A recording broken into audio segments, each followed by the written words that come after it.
Good afternoon, everyone. I'm June Rawl, the director for IPDAY, and I'm really happy that all of you are here today to join us with our topic today, how to make data work for you. This is part one of a part two series. So next Wednesday will be the part two. So I'm really excited to present this presentation to you today. And just a quick little summary that I was thinking about. In order to make data work for you successfully, you need to get the right tools in place to succeed. So I'm really happy that Maria Gutierrez, the assistant principal at Miami Sunset Adult Education Center, is going to walk us through some data elements that really can help you to move your students' performance numbers in the right direction. But before we get started, let's just go over a few little housekeeping reminders. You know that your attendee microphones are muted and you are in listen-only mode. If you have a question, please enter it and type it into the Q&A option on your screen. Today's presentation, like all IPDAY's presentations, are recorded and they will be archived on the IPDAY website within 48 hours. I want to bring to your attention that there is a webinar companion resource handbook that goes along with this PowerPoint presentation today. And all these documents are already accessible on the IPDAY website, but I'm going to go ahead and put it in the chat for you in case you were not able to download that workbook, and you can have it there in the chat.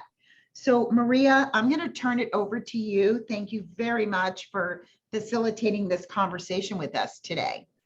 Thank you, June. It's a pleasure. It's a pleasure. You know, I love data, and you know, I love to see my numbers move in a positive direction. And there's definitely a set way to do this. And just to tell you a little bit about this webinar, a little bit more for those of you that are participating today, this training is specific to ESOL, ABE, and GED teachers. New teachers to be specific, and it will emphasize the two key standardized assessments that we use in ESOL and in ABE. So for ESOL, we're going to be emphasizing data as it is related to the CASAS test. And for ABE and GED, we will be emphasizing data as it relates to the TABE 11-12 tests. So you're probably asking, why are we focusing on these two tests? And honestly, the reason is that these are the two most widely used assessments for ESOL, ABE, and the pre-GED programs throughout the state. Now, in part one of this training, how to make data work for you, we're going to address key skills and concepts for locating and using the right data when planning lessons. U.S. participants will learn to use data to map instruction effectively within the given time constraints of your course and to develop lessons that lead to better student outcomes. So without much ado, let us get started and let's look at our agenda for today. All right, there are 6 key topics that we will be covering. Notice that there's a question or two after each topic, which is going to help us to focus our efforts and keep us on track. 1, we begin by looking at some key terms that you need to know. 2, we're going to look into figuring out what data to use and why it is important. 3, I'm going to show you where you can obtain standardized assessment data for all of your students. 4, we're going to look at understanding your students' test scores. And that leads us to number 5, where I am going to emphasize 2 things. First, the content that is required, what you must teach, and then the content that should be emphasized in order to improve your student achievement scores. And finally, we're going to look at how you can create data-driven lessons that will positively impact your students' post-testing performance. So we'll also look at how you can include all the essential content within, again, the time constraints of your course. All right, it's going to be a great afternoon, and let's get started. All right, so here are the 4 key terms and initialisms, which some of you may call acronyms, that you need to know when talking about student progress assessment and reporting. The first one is NRS, which refers to the National Reporting System for Adult Education. And this is the accountability system for the federally funded adult education program. Next is EFL, which is the Educational Functional Level. In NRS, the EFL descriptors are intended to guide teaching and assessment. So I'm going to show you how this works a little further on in the training. Sometimes a student's NRS level and EFL is used interchangeably, but there is a slight distinction, which I will soon address. MSG, which is not what you put in Chinese food, it's actually measurable skill gain. And that's actually how I remember it, believe it or not. It refers to an indicator that is used to track and measure student progress or growth from one functional level to the next. So in the adult education program, the indicator that we use to measure student progress is referred to as an LCP, or a literacy completion point. All right, so now let's make sense of how these terms work together. So, and number one, when you get a new student, this student has to be pre-tested. The pre-test results are what is used to determine the student's EFL, which is in turn used to place the student in the appropriate course and course level. So number two, let's say that the student is registered in your ESOL 3 class.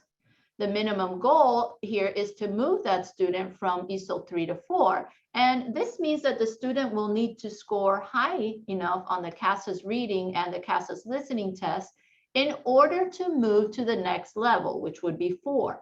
This growth from one level to the next is what we refer to as the MSG, or measurable skill gain. In the adult education program, the MSG is reported in LCPs. Look at number 3. So if your student is in ESOL 3, you have to see if he or she gained enough LCPs, that will be a minimum reading and listening, in order to move to the next level, which is ESOL 4.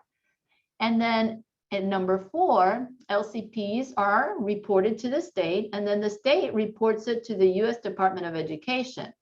And they're reported to the NRS as a measure of student performance, and they actually make up a part of the funding formula for adult ed programs. Now, I don't want you to get frustrated. You don't need to worry so much about these terms, other than the fact that you do need to know that the more LCPs your students earn, the faster they're progressing and the more gains they are making. So the bottom line is that you want every student to earn 1 LCP in every subject area every trimester, because this means that they're going to move to the next higher functional level or the next program. All right, so now that you know you need to move your students, right, to the next higher level, and that this is reported in LCPs, you need to locate the data that is used to measure when a student makes a measurable skill gain or actually earns that LCP. You know that I like to keep things simple. So one piece of data that we're going to focus on in this training is the data from our students pre and post tests.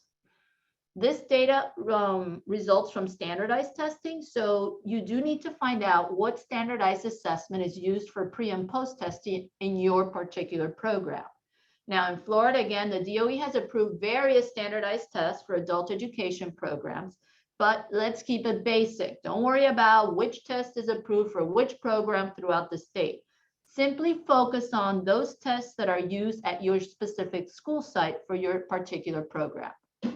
In this training, we're focusing on using standardized pre and post-test assessment data, okay? Again, the overwhelming majority of adult education programs throughout the state use the CASAS test for students in ESOL and the TAPE test for students in ABE or GED. So these are the 2 tests that I'm going to emphasize throughout this training. All right, now, before I move on to address how to locate the data, I just kind of want you to consider why the data is so important. If you use the wrong data to drive instruction and assess mastery, then you won't be able to show student growth and mastery as reported to the state. Why? Because the tools that are used to assess students and measure LCPs are those approved standardized tests. So you really need to focus on moving your students from one functional level to the next. But to even begin to do this, you've got to be sure that you are using the student data obtained from these standardized assessments. Now, when I conduct my data trainings, I always get this question, where can I find my student data? How can I get my hands on it? Well, it sounds like such a big thing, right? But it can actually be a little challenging when no one knows the answer. Nobody knows who has the information, who has the student data. So I want you to first ask yourself, who would have access to your students' pre and post-test data? In most school sites, there are only 4 key people that you can ask, or that you should be asking. Start with your administrator. Just ask him or her to direct you and tell you who's got your students' pre and post-test results. Now, if you've got a test chair, which you probably do, you know that this person definitely has access to the information. So that would definitely be another person to ask. At some school sites, there are clear established procedures for disseminating student assessment data to teachers, to department chairs, or other folks. That those department chairs, or maybe even a lead teacher, would have access to this information. Now, don't just stop at locating where to access the data. Familiarize yourself with the testing process at your school site. You don't just need pre-test data. You need student assessment data every single time any one of your students tests. This means that if you have a student who tests 3 times during a trimester, you are going to need access to that data at each of those times. So please ask your supervisor or administrator about the procedures in place for regularly obtaining these student test scores in a timely manner. If there aren't any set procedures, sit with your administrator and help them develop it. You really want to be sure that every time a student tests, you get those test results. And then finally, you have to be sure to follow through with any missing test results. If you don't get them, go back and request them. Now, you may even want to keep a simple spreadsheet where you document your student assessment information. Which brings me to this little template. Here's a sample template that you can easily create for your class in order to record all of your students' assessment scores. So the top example is for an ESOL class, and then the bottom one is for an ABE class. Now, please feel free to take this template and adapt it to fit your needs, your student needs. It's here for your use. Let's move to the next item on today's agenda. And, let's just say, all right, you've got all of your students' assessment data. You've set up your spreadsheet and you made sure that you weren't missing any scores. So now the question is, what do these test scores actually mean? Let's take a look at this chart. We're going to take one program at a time. Beginning with ESOL. Remember that for this program, I'm focusing on the CASAS test only. Okay, again, it's the one that's used by the majority of adult ed facilities around the state. You have each ESOL level listed here, 1 through 6, and then you have the corresponding scale scores for reading and for listening for each of these levels. Remember that ESOL students are placed according to the lowest of the 2 scores, either reading or listening, whichever one is lower. In the top example, the ESOL student scored a 182 in reading and a 178 in listening. Now, since the listening score was the lowest, this student was placed in ESOL 1.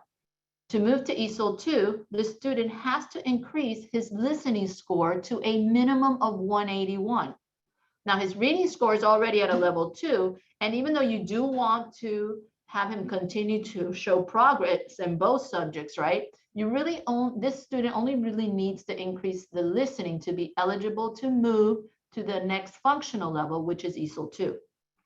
In the second example, the ABE student scored a 342 in math, which puts him in ABE level A 442 in reading, which puts him in a level B in reading, and a 500 in language, which puts him in an ABE level B in language.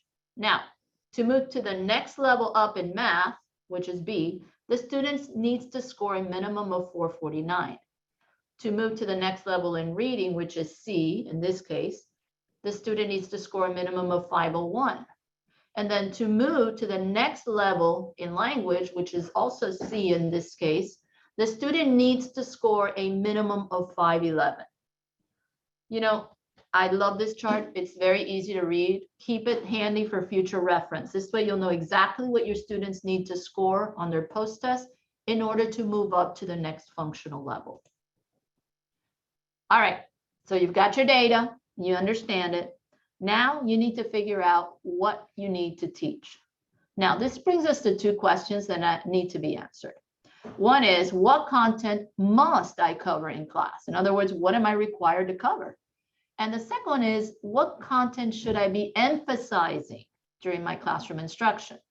Let's look and address each question individually. Let's start with the first one. What content are you required to teach? Well, this one is really, really easy. Just log into the state's website and you access the curriculum framework that corresponds to your program and course level. You have the website here on this slide, and it's also in the companion handbook. And please be sure to refer to that because it does have a lot of additional explanations and visuals to support this webinar training. So that's pretty easy. You can get it straight from there. Now, let's go to the second question. What should I emphasize? The answer to this one is just a little bit more complicated. So let's look at a general answer, and then we'll look at two more detailed responses, one for ESOL and the other for ABE.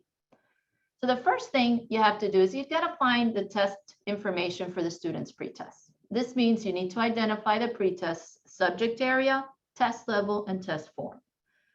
Next, you're going to request a printout of each student's individual test report. This is frequently called an individual profile report. Now, this report does not just give you the student scores. It goes beyond that. It gives you detailed information about what the student passed and failed on the pretest. Next, to number 3, you now know that you need to focus instruction on any content that the student failed, right? Common sense on the pretest. Now that you know this, be sure to highlight what was not mastered. So you know that that's something you've got to focus on. And now that you know what the student did not master, you got to figure out what content is going to be assessed on the post-test. This is a little tricky, but I'll provide you with a little bit more information in a little bit. Finally, once you know what the student failed and what is going to be on the next test, now you can add any new content on your list of competencies or standards just to emphasize during your instructional day. Now let's look at this a little deeper. Now, as we look into what to teach when, I want to first address the ESOL program. So we're going to ask ourselves, what content should I emphasize in ESOL? All right, and number 1, first you're going to find out your pre-testing information. So you're going to have your test chair pull the individual skills profile for each and every student in your class.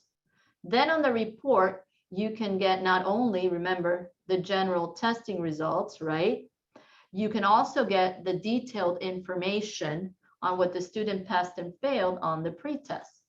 So now that you have that, right, you're going to move to what the student is going to be post-tested on. Now, you need to find this out, you're going to have to pull this report that's called the CASA's Next Assigned Test Report. Actually, you're not going to have to pull it. Your test chair has to pull this report for you. So that's even better news. And then finally, to figure out the content that you need to emphasize, right, for the post-test, you're going to need to go to the CASA's website and you download the test competency content. And let me show you what that looks like, okay? This report here, if you download the appropriate charts, you know, there's one for listening and there's one for reading, you're going to look for the form on which your student's going to be post-tested. These charts outline the competencies that are tested on each form. So when you put all of this information together, now you get a pretty clear picture of what the student failed, plus any new content that you have to include in order to properly prepare each student for their post-test. Now let's do the same thing for ABE. Let's ask the same question. What content should I emphasize in ABE? Now for ABE, you first have to find your students' pretest information. Have your test chair pull the individual skills profile for each and every student in your class, okay? Then on the report, you can get not only general testing results, but also detailed information about what they failed on the test.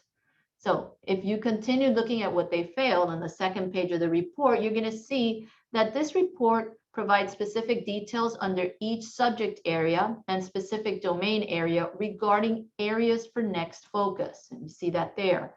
This specifically tells you what areas you should emphasize during instruction. Now, since every student is different, you may want to group students based on common areas requiring additional focus. I love that report, so useful. All right, in this next step, in 4, you need to find out what test form the student's going to be post-tested on, right? Same as we did with ESOL. Now, I've included a chart here that shows the validity ranges for the different TABE level tests, but I really want you to keep it simple.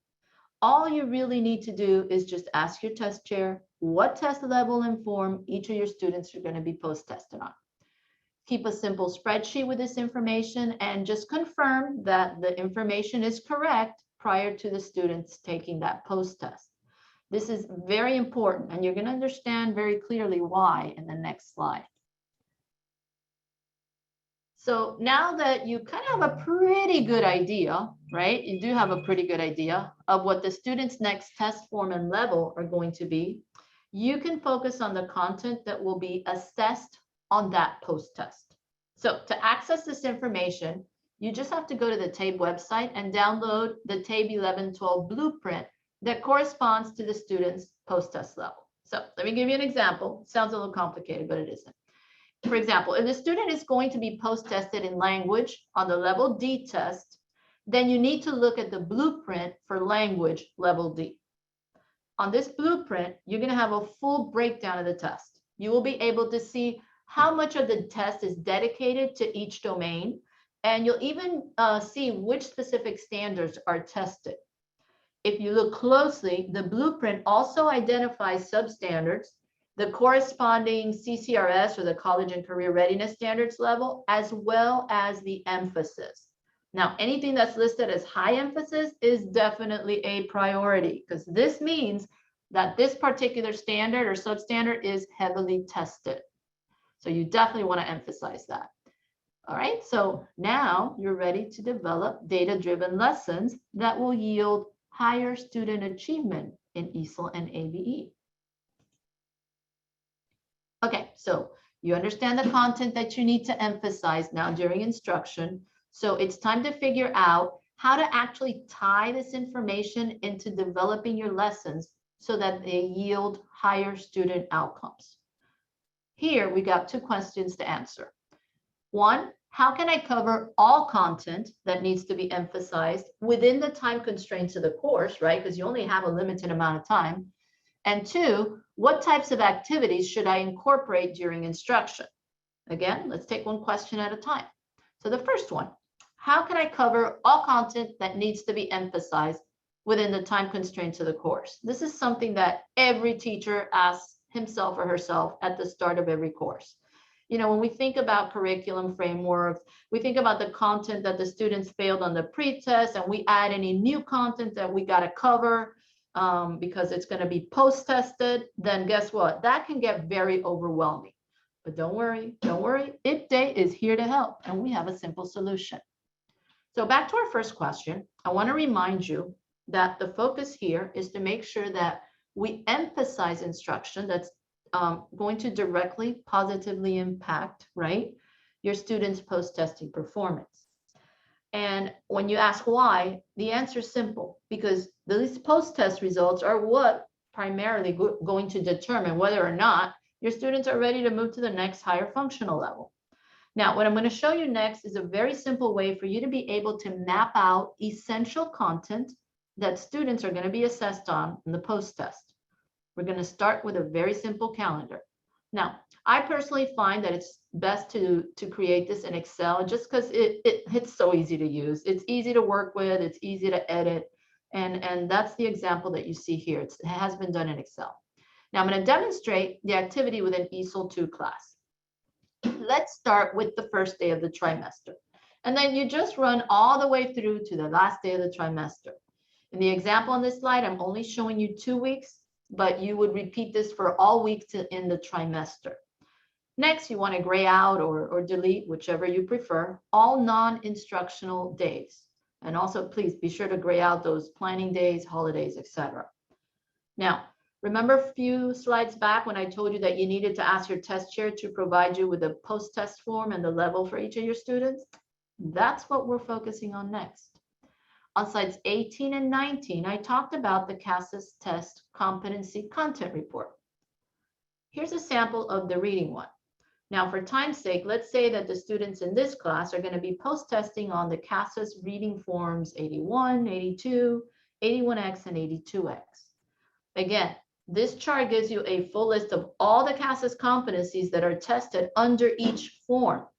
Some of the competencies do repeat across forms and some do not. Now, the idea here is to make this as easy as possible. So let's focus on mastering this first. Now, in the next webinar, in part 2, I will show you a more detailed and targeted way of doing this. But for now, we really got to keep it as simple as possible so you grasp a full picture. Take each competency and just make a list under your calendar. Delete any duplicated ones. Now you're ready to plug the competencies on your calendar. Now, remember, your calendar identifies each instructional day throughout the trimester. So you know that you need to cover all of the tested content within these instructional days, okay?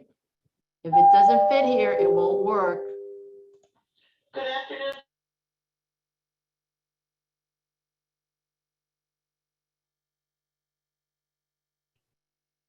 That's Maria's bell going off. Just hold on. Thank you. That is the disadvantage of being at a school, even though it's more of an advantage than a disadvantage, but these things happen. We always improvise. Okay, so back to this. Let's take a little bit of a closer look. Remember that I only included the reading competencies, but when you are doing this, you need to include both reading and listening because you're going to be teaching both. So decide which of these competencies you're going to cover during instruction every week. You can do it by CASAS category if you want to keep it simple, or however it is that you want to organize it. That's up to you. Now, for example, let's say the first week of class, you're going to emphasize these competencies under the CASAS category for basic communication, right? So just plug in, oops, went over one, thank you. Just plug in these competencies into your spreadsheet, right? If you're using Excel, which is what I tell you, I recommend, you can just drag and drop them wherever you want. And then any remaining competencies that don't really quite fit into your instruction for that day or that week, you still need to address. Because remember, and I really, really need you to focus on this, you are emphasizing instruction to cover these competencies because these are the competencies that students are going to be assessed on. They have to master this content if they're going to make sufficient measurable skill gains, right, to move to the next functional level. Now, again, I only provided a brief example here, but you can just repeat the process until you have mapped out all tested competencies throughout the entire trimester. All right. Before I move to the second question, under number 6, I want to go over the same process with an ABE example. So we start with the same calendar in Excel. This time, however, you're just going to ask your test chair, hey, what tests are my students going to be post-tested on? All right. The form doesn't really matter. It doesn't matter if it's 11 or 12. It's really just the test level. So all you really need to know is, will they be post-testing on form E, M, D, or A? Let's look at this example. Let's say if your students are in ABE reading level B. Okay, well, this means that they are in NRS level 2. So to make a measurable skill gain or to earn that LCP, they have to move up one functional level to an NRS level 3. So they're in 2, they have to move up to 3. If you look at this chart, you can see that to move to NRS level 3, students could actually take either a level E, a level M, or a level D test, and it would still be a valid score, right? So this is exactly why you need to ask your test chair to provide you with every student's post-test level. This is critical. Don't even try to figure it out by yourself. Let them provide you with this information. And back to our calendar. Now, once you know the post-test levels represented in your class, then you can look at the standards that are going to be post-tested, and you can plug them in just like we did in the previous example for ESOL. Okay. Remember, the TABE 11-12 individual profile report, the one for every student, will show you the areas for next focus. Very important.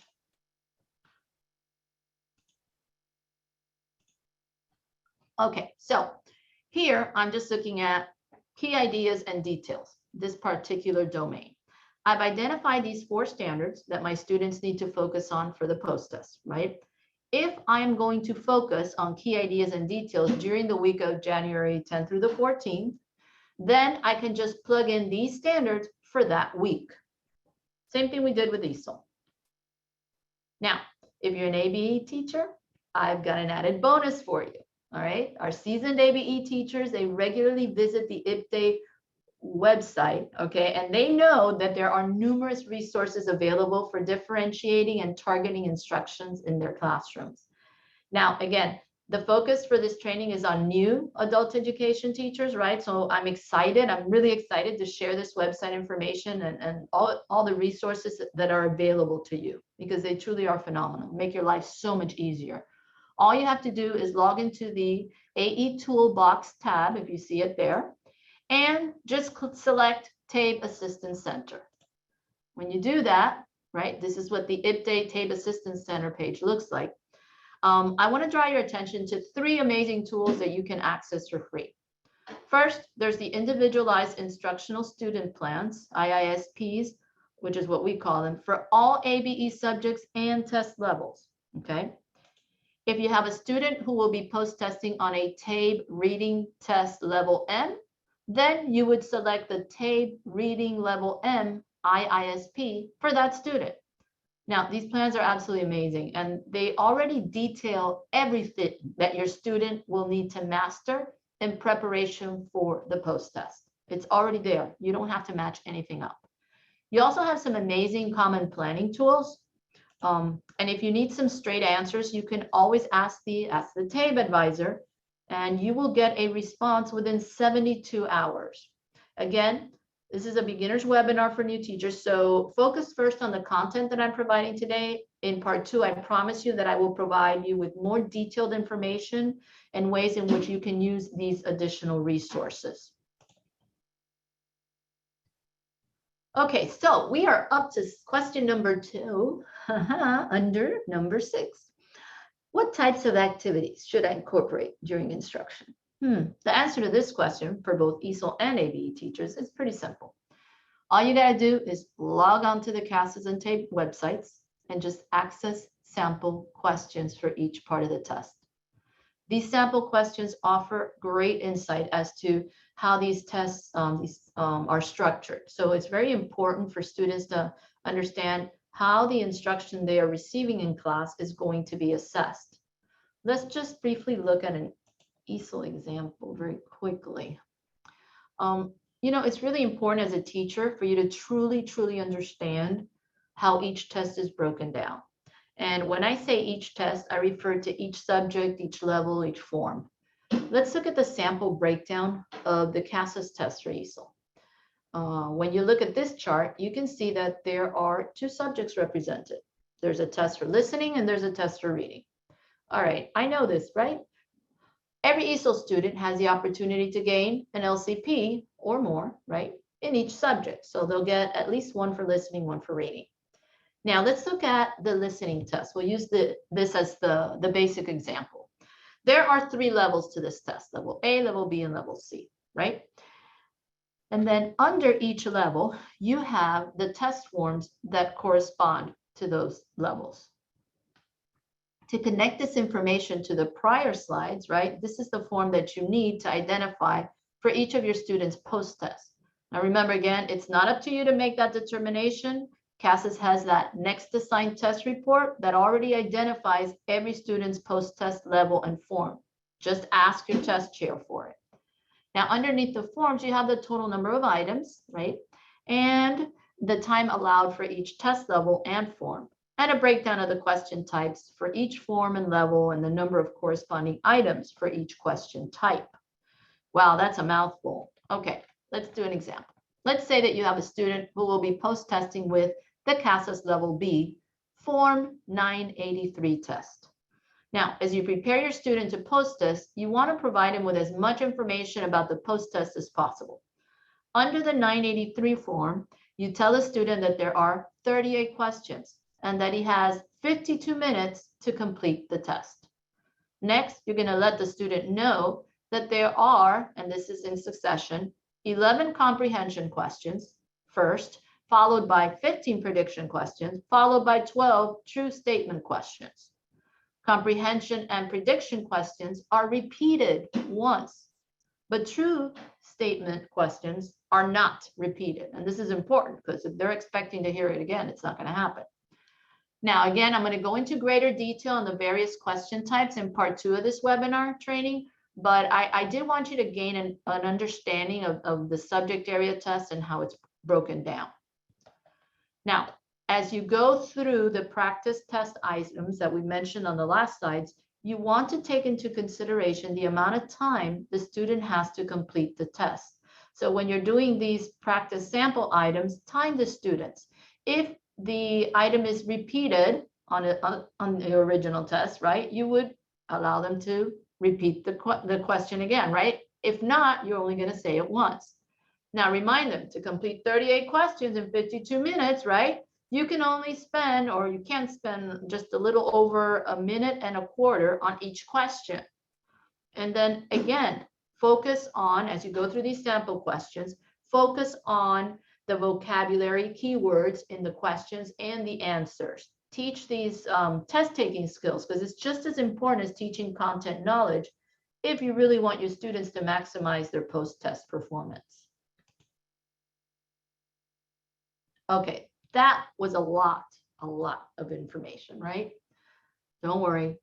Let's just take a minute to summarize the basics, okay? And this chart is very simple. We have 2 little charts, really simple. Everything is there for you.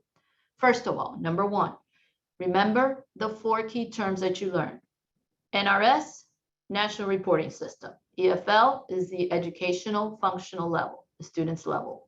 MSG is a measurable skill gain, right? And we measured in adulthood with LCPs, which is the literacy completion point. Now, all you basically need to know is that every single one of your students has to show a functional level gain or make an LCP for the subject area that he or she is post-testing on. And number 2, you need to obtain pre and post-test standardized testing data for every single one of your students. Now, remember, your administrator, your test chair, even possibly a lead teacher or a fellow teacher can help you locate this data. 3, you're going to locate the data, and then you're going to sit with your administrator and set up a procedure where you can automatically get this information and in a timely manner. You know, keep a simple spreadsheet with your students' pre and post-test scores. Update the information every time a student tests. And number 4, you need to know the NRS or functional levels that correspond to your course and level. Next, you need to understand the scale score range for your course level. And you need to identify the minimum score that your students need to move up to the next functional level. So if they're in ESO level 3, for example, what would they need as a reading score when they post-test to move to level 4? What would they need as a listening score when they post-test to move to level 4? Let's move on to summary of number 5. What to teach when. You need to know what to teach, and you need to know when to teach it. And when I say this, I'm actually referring to what you want to emphasize in your instruction, right? To make sure that your students do make that functional level gain when they post-test. So focus on emphasizing failed content from your students' pre-test and add any new content that is going to be assessed on their post-test. Again, I'm talking about content to emphasize, right? You're still required to teach within the curriculum frameworks for your course and course level. Now, if you're an ESOL teacher, the CASAS Individual Skills Profile Report will give you the specific details on content that failed and mastered. The next assigned test report is just that. It identifies the subject level test and the form for each student's post-test. And the CASAS Test Competency Report gives you the full list of all of the competencies that are tested on the Life and Work series for CASAS reading and listening tests.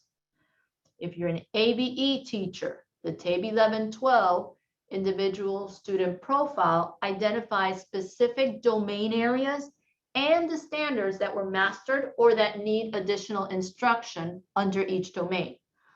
And then in addition to that, the TABE blueprints are going to provide specific details on the standards that are covered under the domain and how heavily these standards are assessed. Finally, we are at number 6. You're going to develop data-driven lessons. So to do this, you're going to start by creating a trimester calendar where you can simply plug in all of the competencies or standards that your students are going to be assessed on when they post-test, right? This calendar can be easily created in Excel. And then if you're an ESOL teacher, just spread out the emphasized competencies throughout the trimester, just to be sure that you have sufficient time to address all tested content. If you're an ABE teacher, you're going to do the same thing with those standards that are going to be assessed during post-testing. And then finally, you've got to take advantage of the sample test items on both the CASAS and TABE websites. You know, as new teachers to adult ed, that's probably the best resource that you have, is just looking at what the test looks like. So practice these with your students so that they become familiarized with the various test question formats. Understand how each test is broken down. You know, the number of questions, the types of questions, how much time is available, etc. You know, the more you know about the test and the more that your students know about the test, the less anxiety you're both going to have. And of course, the better your students are going to perform. All right, so before ending part 1 of this training, I just want to give you a little bit more information on part 2. Part 2, as June said, will be offered a week from today on Wednesday, February 16 at 3 p.m. I will be doing that as well. It will address the content covered in part 1 in much greater detail, with some new information. And you'll also be able to explore other assessment options that you can use throughout the trimester just to gauge student progress and best determine when and how often you should be post-testing your students.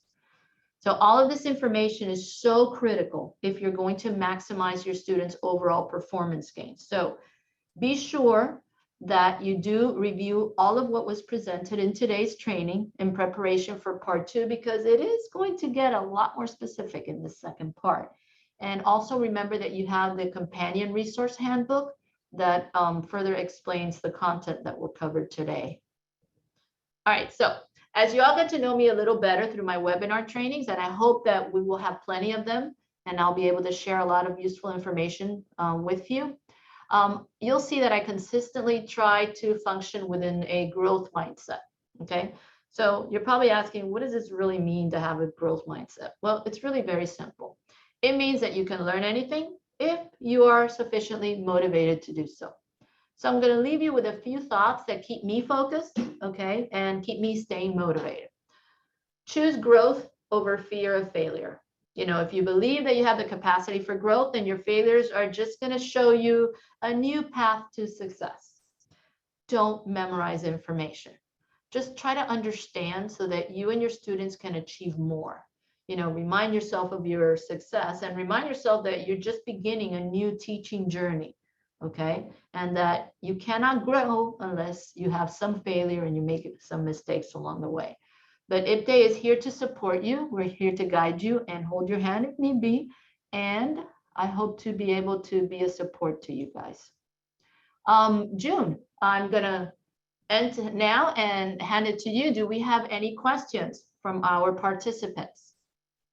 No, Maria, we've addressed all the questions throughout the webinar, so thank you so much. Now you will see 3 short questions that will appear on your screen. We would love your feedback. If you could just take a few seconds to answer these 3 short questions, we would appreciate your feedback.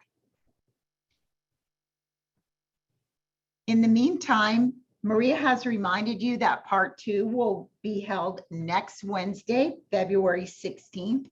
So I hope that we'll see all of you there. Until then, I wish you a great rest of your day and please stay safe and well. Thank you.